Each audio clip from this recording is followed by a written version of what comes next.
Let me explain to you now what this is. So we're going to read what happened to the Pandavas after Krishna left the planet. And the section will end with a purport. And in that purport, Prabhupada gives us a summary of what is Bhagavad Gita. Again, getting us ready for tomorrow's Mahayagya. So before we start, please repeat. Om Namo Bhagavate Vasudevaya. Om Namo Bhagavate Vasudevaya. Om Namo Bhagavate Vasudevaya. So this is from Srimad Bhagavatam, the first canto, chapter 15. The Pandavas retire timely. Please follow along on your sheets. Sutta Goswami said, Arjuna, the celebrated friend of Lord Krishna, was grief-stricken because of his strong feeling of separation from Krishna. Over and above all Maharaj Yudhishthira's speculative inquiries, what had happened? Arjuna had been in Dwarka for a few months, and since he didn't return to Hastinapur, Yudhishthira was getting concerned, and he started to notice in the city inauspicious omens. So Yudhishthira was thinking, this must mean something very bad has happened.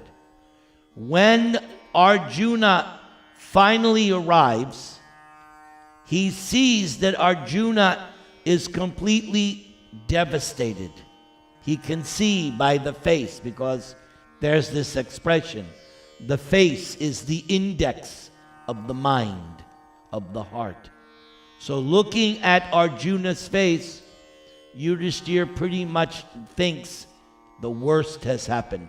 So that's where we're at.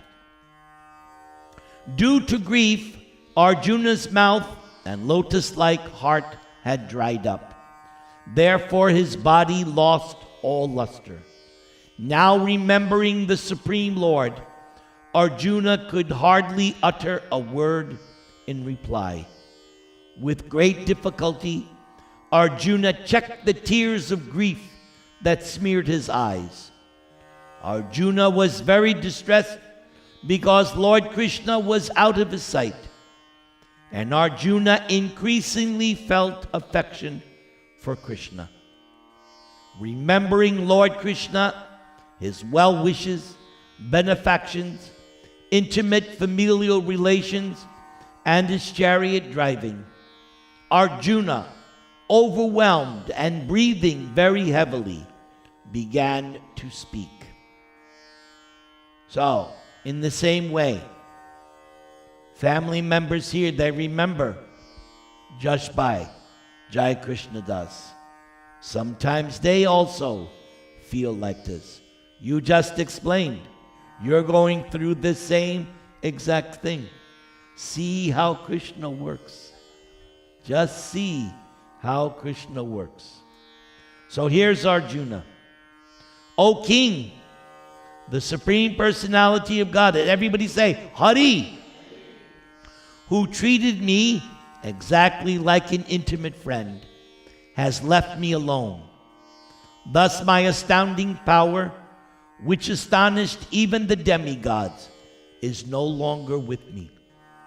I have lost him, whose separation for a moment would render all the universes unfavorable and void, like bodies without life.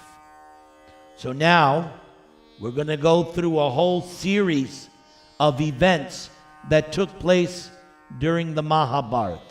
You'll see. Only by Krishna's merciful strength was I able to vanquish all the lusty princes assembled at the palace of King Drupada for the selection of the bridegroom. With my bow and arrow, I could pierce the fish target and thereby gain the hand of Draupadi. Because Krishna was near me, it was possible for me to conquer with dexterity the powerful king of heaven, King Indradev. That's his father. He defeated his father along with his demigod associates, and thus enabled the fire god to devastate the Kandava forest. And only by Krishna's grace was the demon named Maya saved from the blazing Kandava forest, and thus we could build our assembly house of wonderful architectural workmanship, where all the princes assembled during the performance of Rajasuya Yajna and paid you tributes. Your respectable younger brother Bhimasena, who possesses the strength of 10,000 elephants, killed by Krishna's grace Jarasandha, whose feet were worshipped by many kings. These kings had been brought for sacrifice in Jarasandha's Mahabhairava Yajna, but they were thus released. Jarasandha was going to sacrifice 20,000 kings to Lord Shiva. But due to Krishna, they were delivered. Krishna and Bhima. Later, they paid tribute to your majesty. It was only Krishna who loosened the hair of all the wives of the miscreants, who dared open the cluster of your queen Draupadi's hair, which had been nicely dressed and sanctified for the great Rajasuya sacrificial ceremony. At that time, Draupadi fell down at the feet of Lord Krishna with tears in her eyes. During our exile, Durvasa Muni, who eats with his 10,000 disciples, intrigued with our enemies to put us in dangerous trouble. At that time, Lord Krishna, simply by accepting the remnants of food, saved us. Remember the plate? Draupadi's mystic plate, which he got from the sun god? And Krishna just ate one little bit, and they all felt, ooh, I'm full.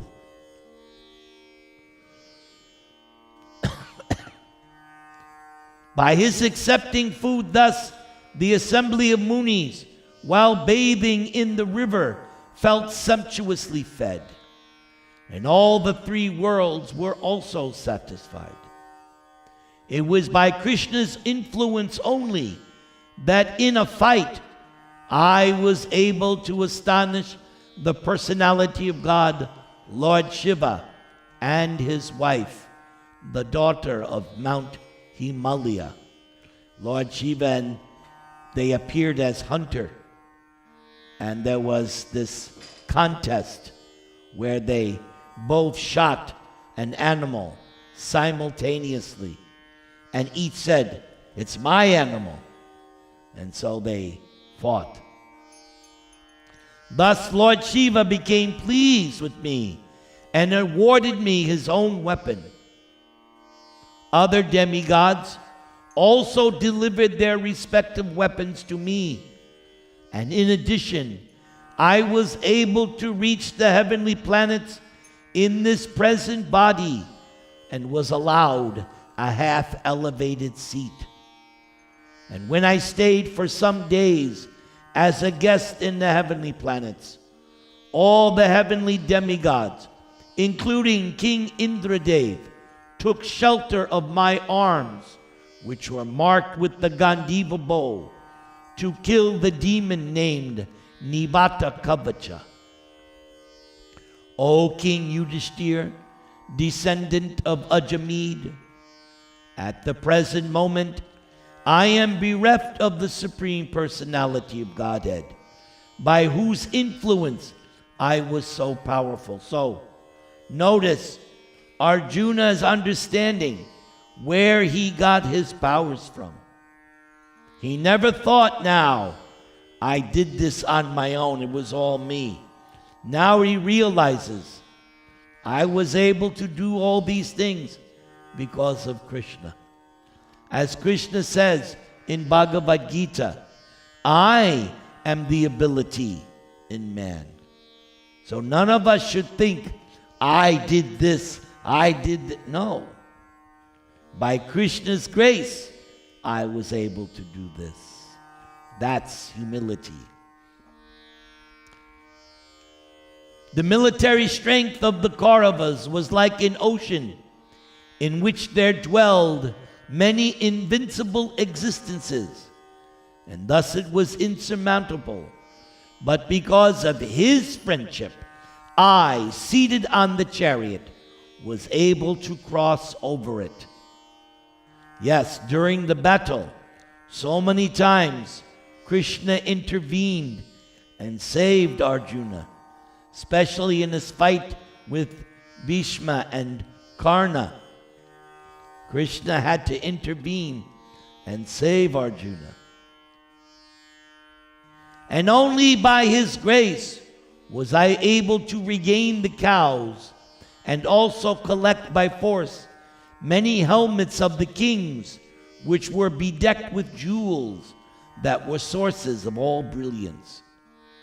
It was he only who withdrew the duration of life from everyone, and who, in the battlefield, withdrew the speculative power and strength of enthusiasm from the great military phalanx made by the Kauravas, headed by Bhishma, Karna, Drona, Shalya, etc.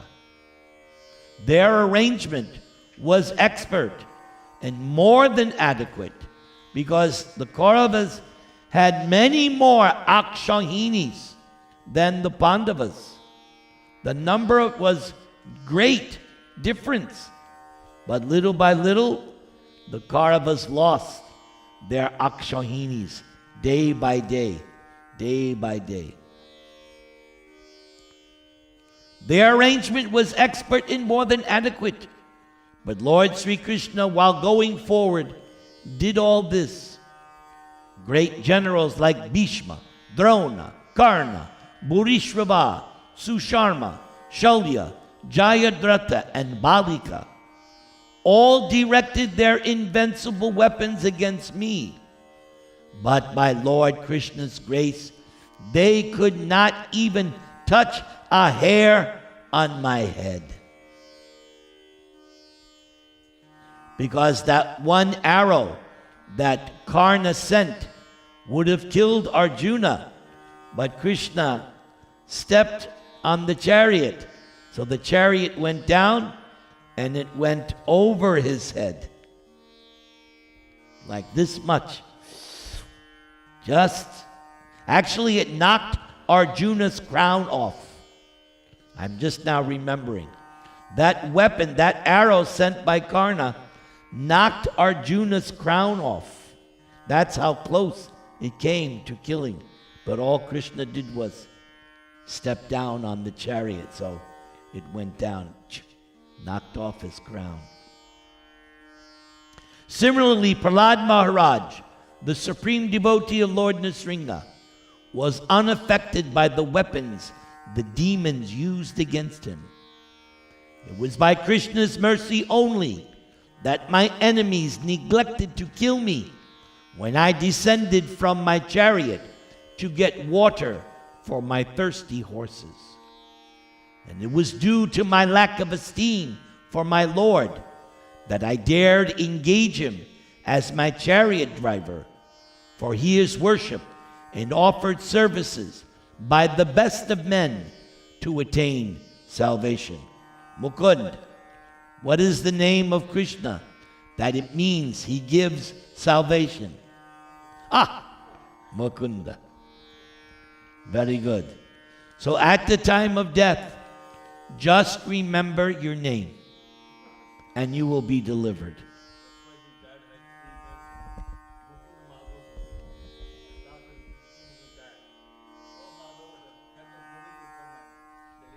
Jai.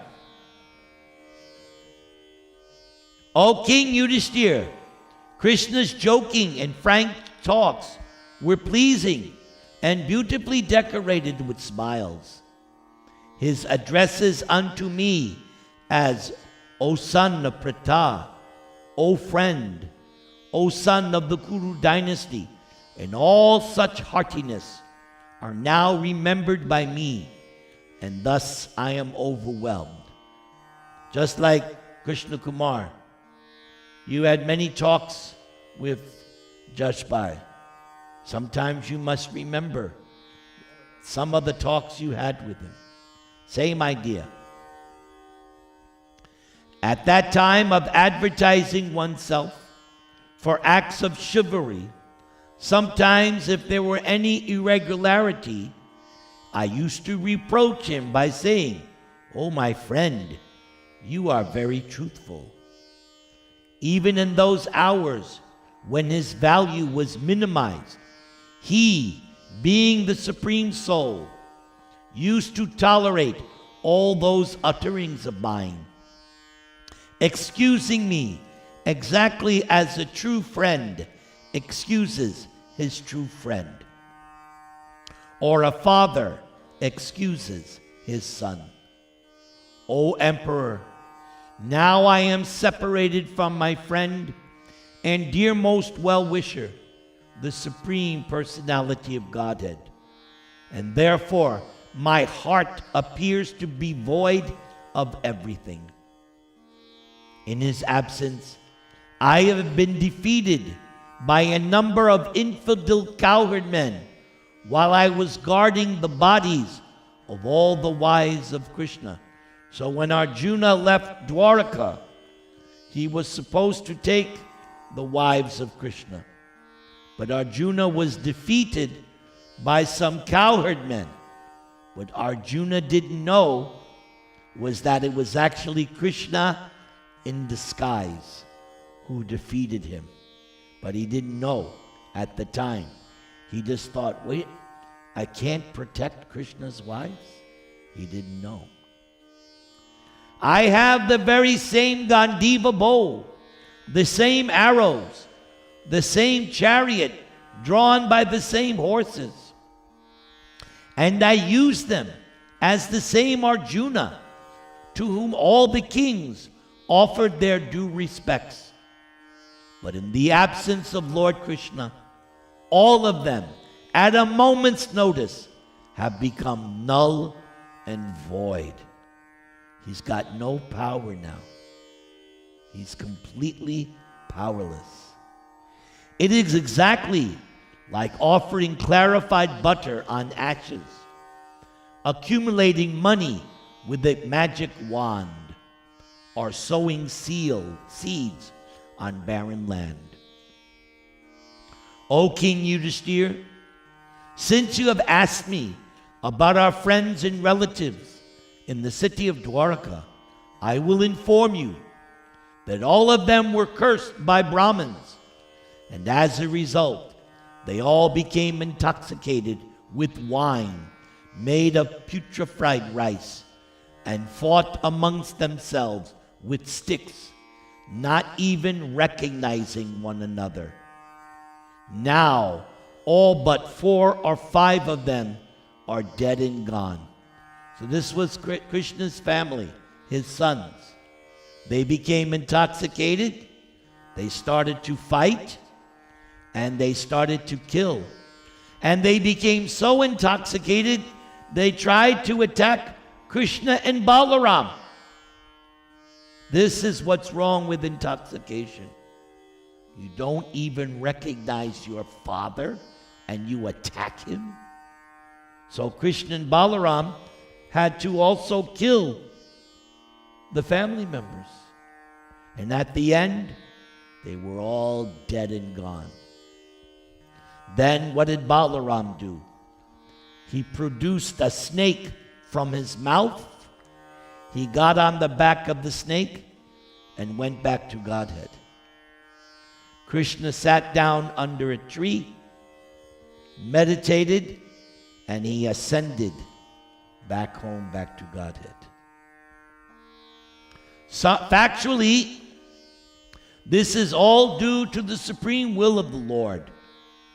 Sometimes people kill one another, and at other times they protect one another. O King Yudhisthira, as in the ocean, the bigger and stronger aquatics swallow up the smaller and weaker ones, so also the Supreme Personality of Godhead, to lighten the burden of the earth, has engaged the stronger Yadu to kill the weaker, and the bigger Yadu to kill the smaller. Everybody chant Hare Krishna.